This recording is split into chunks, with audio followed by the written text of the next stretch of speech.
Hello, नमस्कार। Teachers academy में आपका आपका सभी का स्वागत है। और आज हम देखेंगे यूजीसी नेट के जो फर्स्ट पेपर में जो 10 यूनिट आती हैं उसमें से एक यूनिट आती है जिसका नाम है एलआर जिस लॉजिकल रीजनिंग।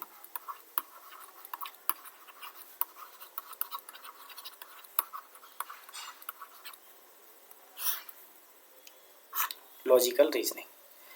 अब एलआर में अभी जो क्वेश्चन पेपर आ रहा है, या इसे जून वाला हुआ था, या अभी दिसंबर वाला चल रहा है, या इसे फरवरी वाला हुआ था, वो वैसे तो एलआर का हम जब पढ़ेंगे तो प्रत्येक एक एक लाइन पढ़ेंगे, लेकिन अभी जो क्वेश्चन 5 बन रहे हैं वो बताता हूँ 5 क्वेश्चन बन कहाँ से रहे हैं। एक एक क्वेश्चन बन रहा है आपका और स्क्वायर ऑफ ए पोजीशन से, स्क्वायर ऑफ ए पोजीशन से। दूसरा क्वेश्चन बन रहा है आपका इमीडिएटली इंफ्रारेड से, इमीडिएटली इंफ्रारेड से।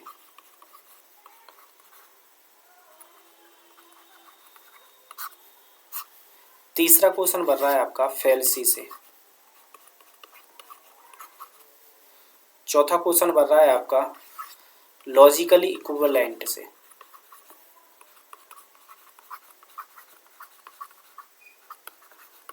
लॉजिकली इक्विवेलेंट, ठीक है। और पांचवा क्वेश्चन आपका बन रहा है नॉर्मल क्वेश्चन बन रहा है, जैसे आपको एंडियन लॉजिक, एंडियन लॉजिक और जो वेस्टर्न लॉजिक है इसमें अंतर पता होना चाहिए। वेस्टर्न लॉजिक और इंडियन लॉजिक में अंतर पता होना चाहिए कि वेस्टर्न लॉजिक में अंतर क्या है और इंडियन लॉजिक में अंतर क्या है। ये 5 क्वेश्चन अभी बन रहे हैं। अब इसमें से हम एक एक क्वेश्चन की हम बात करते हैं। वैसे जबकि हम टॉपिक जब पढ़ेंगे तब पूरा देखेंगे कि क्या वेस्टर्न लॉजिक है, वेस्टर्न लॉजिक में कौन कौन से चीज़ें जो हमें दी गई हैं टॉपिक में, सिलेबस में। इसका पोजीशन भी उसी का भाग है, इमीडिएटली इंफ्रारेड भी उसी का भाग है। फेल्सी दो में है, या तो इंडियन वाले में से बन जाता है किसी के में, इंडियन जैसे हम इंडियन में आएंगे तो उसे हम हेतुवाद कह देते हैं, ठीक है। और वेस्टर्न में जब होती है तो इसे 2 प्रकार के कह देते हैं, एक तो इनफॉर्मल फेल्सी कह देंगे हम और एक फॉर्मल फेल्सी कह देंगे। किसी के में से ज़्यादातर जो क्वेश्चन बन रहा है वो इनफॉर्मल फेल्सी से में बन रहा है, और कभी कभी इनफॉर्मल फेल्सी से वैसे ज़्यादातर क्वेश्चन बन रहा है, और कभी कभी फॉर्मल फेल्सी से भी बन जाता है क्वेश्चन, ठीक है। तो हम ये देखेंगे, सबसे पहले देखते हैं हम square of A position. Square of A position देखिएगा, स्क्वायर ऑफ ए पोजीशन में जो ये जो मॉडल दिया था वो अरस्तू का मॉडल था। ये किसका मॉडल था? अरस्तू का मॉडल था। तो इसे हम एरिस्टोटेलियन मॉडल कहते हैं।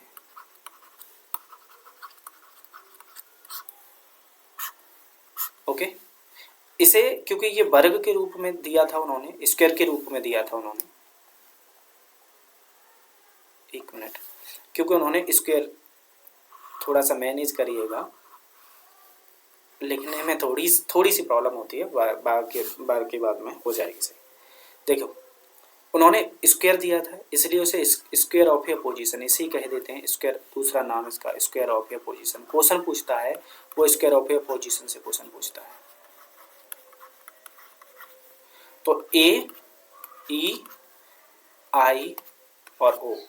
ए का मतलब क्या है? ऑल। और ए का मतलब हो गया, जैसे नीचे लिख देता हूं मैं, ए का मतलब क्या है यहाँ? ऑल। ई का मतलब यहाँ क्या है? नो। आई का मतलब यहाँ क्या है? सम। और ओ का मतलब क्या है? Some not. ओके, आगे देखिएगा, ये वर्ग के रूप में था इसीलिए इसे स्क्वायर ऑफ ए पोजीशन कह दिया गया, ठीक है। ए, ई, आई और ओ, इनके और इनके बीच में जो रिलेशन होता है उसे कॉन्ट्ररी रिलेशन कहते हैं। कॉन्ट्ररी। और आई और ओ के बीच में जो रिलेशन होता है उसे का ही भाग है सब कॉन्ट्ररी। सब कॉन्ट्ररी। और आई और ए के बीच में जो रिलेशन होता है उसे सब अल्टरनेशन कहते हैं। सब अल्टरनेशन, और इसको भी सब अल्टरनेशन का नाम दिया गया। ई और ओ के बीच में,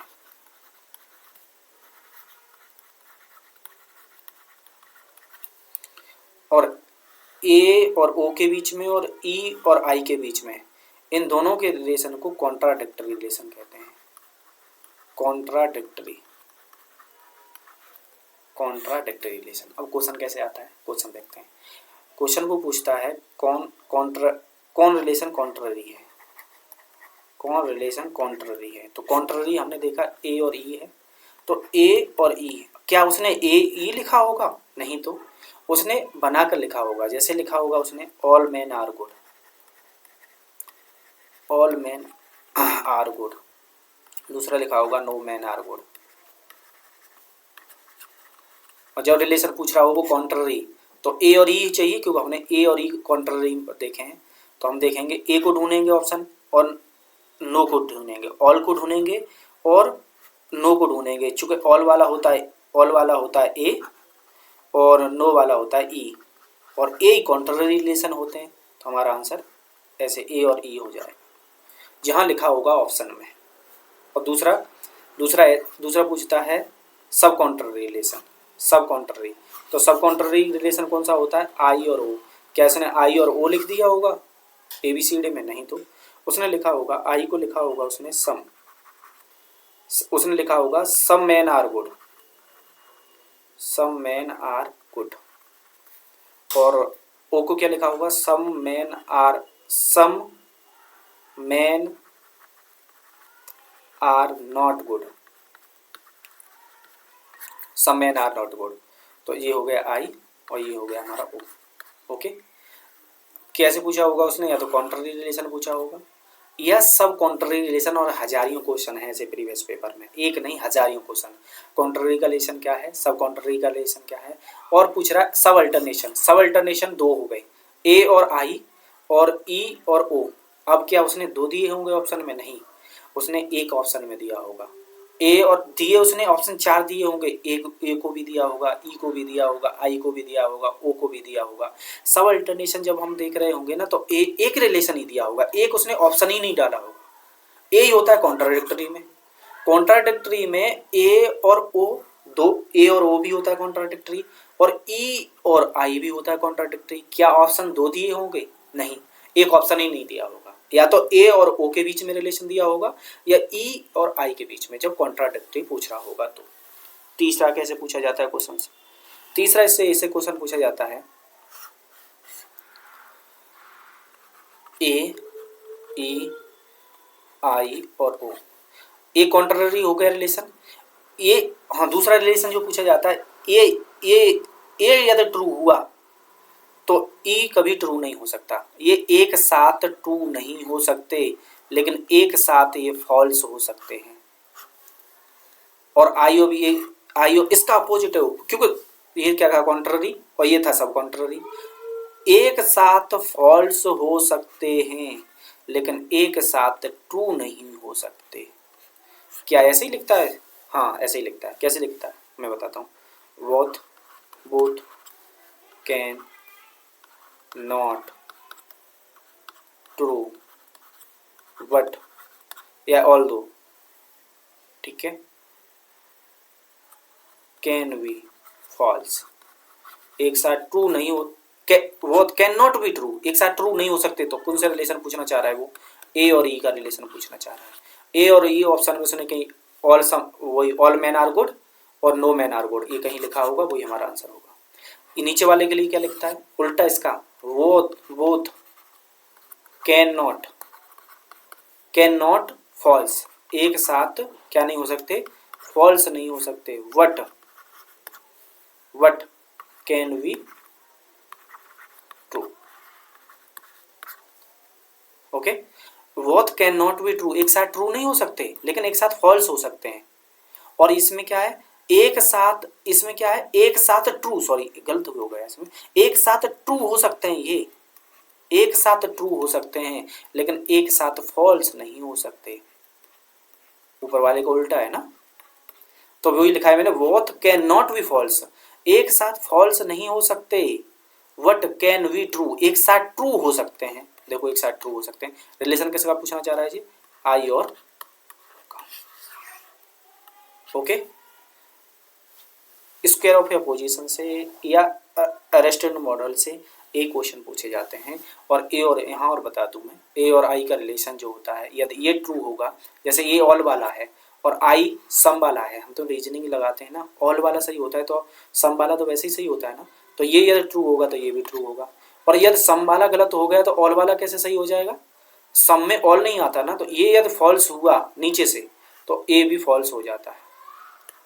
ऐसा ही रिलेशन है यहाँ, यदि ये ट्रू हुआ तो ये भी ट्रू हो जाता है, और यदि ये नीचे वाला यदि फॉल्स हुआ तो ये भी फॉल्स हो जाता है नीचे से। ओके, आगे देखते हैं। दूसरा मैंने बोला था इमीडिएटली इंफ्रारेड पूछता है।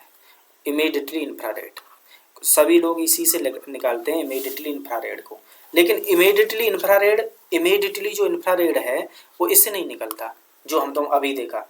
इमीडिएटली इंफ्रारेड निकलता तो है बट बिल्कुल सटीक नहीं निकल सकता। इमीडिएटली इंफ्रारेड क्वेश्चन पूछ देगा एक कंडीशन इंफ्रारेड, इमीडिएटली इंफ्रारेड, ठीक है। इमीडिएटली इंफ्रारेड में करेक्ट क्यों नहीं निकलता उस वाले से जो अरस्टू का मॉडल था या अरिस्टोटेलियन मॉडल था। इमीडिएटली इंफ्रारेड से, इमीडिएटली इंफ्रारेड जब भी इमीडिएटली इंफ्रारेड में देगा कैसे, क्वेश्चन कैसे देगा, एक कंडीशन देगा कि इफ, वही मैं आंसर बोलता हूँ दोबारा से, all man are good, all man are good. अब इसने बोला कि यदि ये ट्रू है, यदि ये ट्रू है, तो अब पूछ रहा होगा आप बताइए कौन सा इसमें फॉल्स होगा। कंडीशन के साथ में देता है कि यदि ये, तो उसने बता दिया कि यदि ये ट्रू है तो कौन सा इसमें से फॉल्स होगा। तब इसमें से हम क्या करते हैं, इमीडिएटली इंफ्रारेड के लिए मैं बताता हूँ। इमीडिएटली, जब भी इमीडिएटली इंफ्रारेड पूछेगा, जब भी इमीडिएटली इंफ्रारेड पूछेगा तब हम क्या करेंगे कि साड़ी बनाएंगे, क्योंकि ये कितने हैं, ए ई आई और ओ, ये कितने हैं, 4 है ना। तो हम क्या करेंगे 1 2 3 और ये 4 तो ऑटोमेटिक अपने आप ही हो गया, ठीक है। और इधर से भी 1 2 3 और ये 4,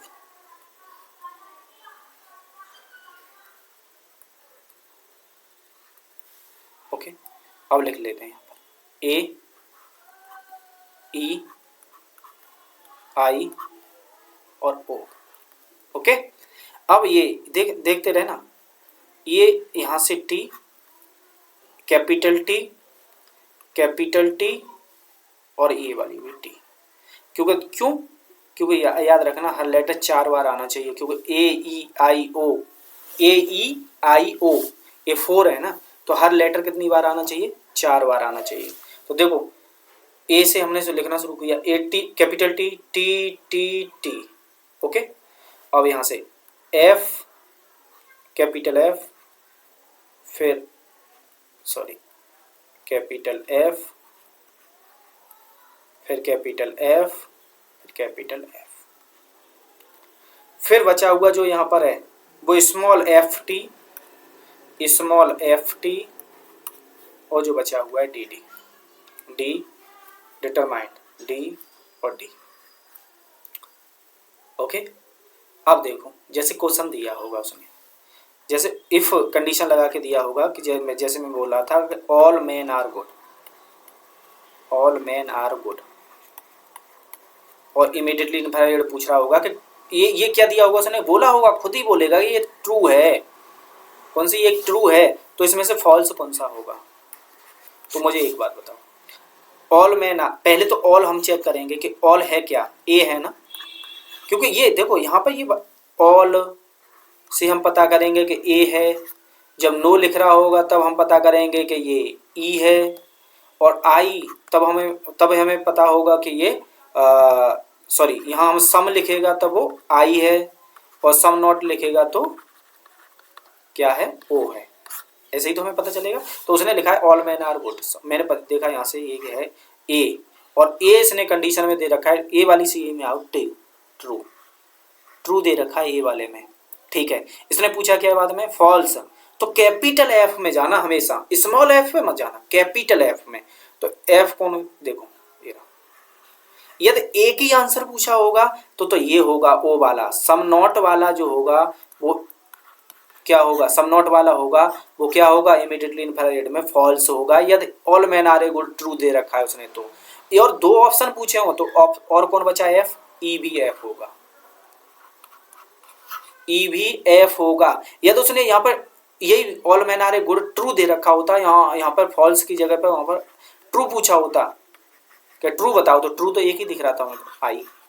इसी प्रकार से इसे देखते हैं फिर, और मैं इसे जब और अच्छे से कराऊंगा, क्योंकि मैं एलआर को पूरा प्रॉपर लाइन वाइज प्रॉपर जो भी सिलेबस में लिखा है उसे उस प्रकार से हम उसे सिलेबस से देखेंगे। अभी मैं ये बता रहा हूँ आपको कि क्वेश्चंस बन कैसे रहे हैं। इमीडिएटली इनफैरिएट से क्वेश्चंस एक हो जाता है, जो मैंने साड़ी बता दी। एक बार और दोबारा से मैं बता देता हूँ। देखो 4 है ना, तो 4 हम लाइनें, ओके, 1 2 3, बड़ा बनाना सरल है। एक ई आई ओ, ओके, यहां से मैंने टी लिखा, यहाँ टी लिखा, यहाँ टी लिखा, और मैंने यहाँ टी लिखा। यहाँ मैंने कैपिटल एफ लिखा, यहाँ मैंने कैपिटल एफ लिखा, यहाँ मैंने कैपिटल एफ लिखा, और मैंने यहाँ कैपिटल एफ लिखा। यहाँ मैंने एफ टी लिखा, यहाँ मैंने एफ टी लिखा, यहाँ मैंने डी लिखा, यहाँ मैंने डी लिखा, यहाँ मैंने डी लिखा, यहाँ मैंने डी लिखा, बन गई। अब जो भी आंसर, अब जो भी दे रखा होगा, मुझे दे रखा होगा, मैंने बोला कि अभी आपको दे रखा होगा कि सम मैन आर गुड, तो ये क्या दे रखा है, सम आई दे रखा है, और इसने ये अपनी तरफ से बताया होगा कि ये ट्रू है। चलो ठीक बात है, ये ट्रू है, मुझे इसमें लगाना ही नहीं अपना मस्तिष्क, या ठीक है ये ट्रू है, तो उसने पूछा होगा कि फॉल्स बताइए, जो मैं क्वेश्चन में भी बताऊंगा बाद में। उसने क्या पूछा होगा, फॉल्स बताइए, तो देखो आई में आया, आई में मैंने देखा ये ट्रू है। यदि ये ट्रू है तो फॉल्स कौन सा होगा इस वाली लाइन में, फॉल्स तो ये होगा, फॉल्स ये होगा, फॉल्स ये होगा। तो इसने या तो सम नॉट वाला एक लिखा होगा, सम नॉट वाला, और ई वाला लिखा होगा इसने, क्या ई वाला इसने लिखा होगा सम, नो वाला नो, ओके। इस प्रकार से हम देख लेंगे। तीसरा हम देखते हैं, तीसरा कैसे बनता है, लॉजिकली इक्विवेलेंट से। लॉजिकली इक्विवेलेंट से जब लॉजिकली इक्विवेलेंट को हम देखेंगे, तो लॉजिकली इक्विवेलेंट को समझने के लिए हमने 3 भागों में बांटा इसे, क्योंकि क्वेश्चन भी कभी कभी आ जाता है। पहला भाग जो हमने किया उसे हमने कन्वर्जन किया, कन्वर्जन। दूसरा भाग हमने किया वो अवर्जन किया, और चौथा किया हमने उसे किया कॉन्ट्रा, तीसरा किया जो कॉन्ट्रापोजिशन या कॉन्ट्रापोजिटिव, कॉन्ट्रापोजिटिव, ओके। अब कन्वर्जन कैसे होता है, जैसे लॉजिकली इक्विवेलेंट का मतलब क्या होता है, लॉजिकली इक्विवेलेंट जो चीज़ जो उसने लिखी है, जैसे उसने लिखा है वही वाला मैं समझाता हूँ, all man are good, all man are good, तो वो पूछ रहा है कि इसके लॉजिकली इक्विवेलेंट कौन सा होगा। तो कन्वर्जन हम कैसे करेंगे, देखो ए ई आई और ओ हमारे पास 4 हैं, ओके। तो इसमें हम क्या करते हैं, जैसे उसने लिखा all man are good, all man are good, okay. तो हम क्या करते हैं, देखो मैन क्या है सब्जेक्ट और गुड क्या है प्रेडिकेट। हम ये जो हमारा क्वांटिटी वाला, जो क्वालिटी वाला है ऑल और सम वाला, इसे नहीं हम बदलते, हम केवल ऑल को ऑल रहने दे देंगे। कन्वर्जन इसका हो रहा है, जब कन्वर्जन ये लॉजिकली इक्विवेलेंट ही होगा। ऑल गुड, जो प्रेडिकेट वाला भाग है, प्रेडिकेट वाले को बना देते हैं सब्जेक्ट, और सब्जेक्ट को बना देते हैं predicate. All good are man, okay. याद रखिए, सब प्रेडिकेट वाले भाग को बना देते हैं सब्जेक्ट, और सब्जेक्ट को बना देते हैं प्रेडिकेट। एक कन्वर्जन होता है, और कन्वर्जन किसका नहीं होता, ओ का कन्वर्जन नहीं होता। क्यों नहीं होता, क्योंकि देखो सम नॉट लिखा है ना उसमें, ओ वाले में, और सम नॉट जो प्रेडिकेट है, और वो सब्जेक्ट जब बनेगा ना, तो उसके मायने चेंज हो जाएंगे, इसलिए ओ का कन्वर्जन नहीं होता है, याद रखना। जैसे उसने लिखा ना ऑल मैन आर गुड, ये लिखा होता और उसने पूछा होता कि लॉजिकली इक्विवेलेंट, कभी कन्वर्जन नहीं देता, जबकि एक बार उसने कॉन्ट्रापोजिशन या कॉन्ट्रापोजिटिव पूछ लिया है। कन्वर्जन ऐसे नहीं देता कि कन्वर्जन करिए, कन्वर्जन तो फिर कन्वर्जन करेंगे तो फिर केवल प्रेडिकेट को सब्जेक्ट, सब्जेक्ट को प्रेडिकेट बनाएंगे, बस कन्वर्जन हो गया, ओ का कन्वर्जन नहीं होता। अवर्जन क्या होता है? अवर्जन सबका होता है। जो ये है ना ऑल मैन आर गुड, इसमें क्या होता है, इसको क्वांटिटी वाले भाग को चेंज किया जाता है। जब ऑल होता है ना उसे नो में चेंज कर दो, और जो सम वाला है वो तो चेंज होगा क्या, वो तो सम का सम में ही रहेगा, सम को सम में ही रहने देते हैं, ठीक है। ऑल को मैन में कर देते हैं, और जो सब्जेक्ट वो प्रेडिकेट नहीं बनाते, ऐसा जैसा लिखा है वैसा का वैसा ही, मैन नो मैन आर, लेकिन जो प्रेडिकेट वाला भाग है ना उसके आगे नॉन लिख देते हैं, नॉन गुड। ये हो गया कन्वर्जन। सम वाले भाग पर भी ऐसा ही करेंगे, सम जैसे सम मैन आर गुड लिखा होता तो उसे क्या कर लिख देते, सम सम मैन, क्योंकि सम का तो सम ही रहेगा ना, सम मैन आर नॉट गुड होगा। ज्यादातर ऑल का, ऑल को नो में, नो को ऑल में, प्रेडिकेट वाले भाग के आगे नॉन लगा देते हैं, याद रखिएगा, वो होता है अवर्जन। ओके, और ये सभी का होता है, ये सभी का होता है। अब आता है एक लास्ट वाले में, ये लास्ट है कॉन्ट्रापोजिशन जिसे हम कहते हैं। जैसे कॉन्ट्रापोजिशन या कॉन्ट्रापोजिटिव, एक क्वेश्चन आया था कि केवल उसका कॉन्ट्रापोजिटिव, केवल उसका कॉन्ट्रापोजिटिव करना था हमें। कॉन्ट्रापोजिटिव उसने पूछा था, कॉन्ट्रापोजिटिव बताइए, या कॉन्ट्रापोजिटिव पॉजिटिव बताइए, या कॉन्ट्रापोजिटिव बताइए, कॉन्ट्रापोजिटिव बताइए या कॉन्ट्रापोजिशन बताइए, उसने ऐसे पूछा था। केवल या तो कॉन्ट्रापोजिटिव बताइए या कॉन्ट्रापोजिटिव बताइए या कॉन्ट्रापोजिशन, एक और पूछता है कॉन्ट्रापोजिशन, कॉन्ट्रापोजिशन ये कैसे होता है। देखो, जो हमने अब कन्वर्जन में किया था, आगे हमने जो सबसे पहले जो किया था कन्वर्जन में, हमने क्या किया था, सब्जेक्ट और प्रेडिकेट को एक्सचेंज किया था ना, प्रेडिकेट को सब्जेक्ट बनाया था, सब्जेक्ट को प्रेडिकेट बनाया था, यही तो किया था। ऐसा ही किया जाता है इसमें भी, सब्जेक्ट और प्रेडिकेट को एक्सचेंज किया जाता है, प्रेडिकेट को सब्जेक्ट, सब्जेक्ट को प्रेडिकेट बना दिया जाता है, ठीक है। क्या ये तो हमने कन्वर्जन में किया था, तो फिर इसमें अंतर क्या है? हाँ अंतर है, इन दोनों के आगे सब, जैसे प्रेडिकेट जो बनेगा, प्रेडिकेट के आगे भी नॉन लगा दो और सब्जेक्ट के आगे भी नॉन लगा दो। जैसे एक उदाहरण मैं बता रहा हूँ, जैसे उसने लिखा ना कि ऑल मैन आर गुड, ये हमारा उदाहरण था, all man are good. Okay, तो हम इसका क्या करेंगे, कॉन्ट्रापोजिशन करते हैं। देखो, ऑल को तो ऑल ही रहने देते हैं, हम इसे ऑल में तो चेंज करेंगे ही नहीं। हमने गुड आर मैन ये किया, ठीक है। अब हमने प्रेडिकेट वाले भाग, जो प्रेडिकेट था वो सब्जेक्ट बना दिया, सब्जेक्ट को प्रेडिकेट बना दिया। अब गुड के आगे हम नॉन लिख देंगे और मैन के आगे भी हम नॉन लिख देंगे। इसका मतलब ये क्या हुआ, all non good are non man.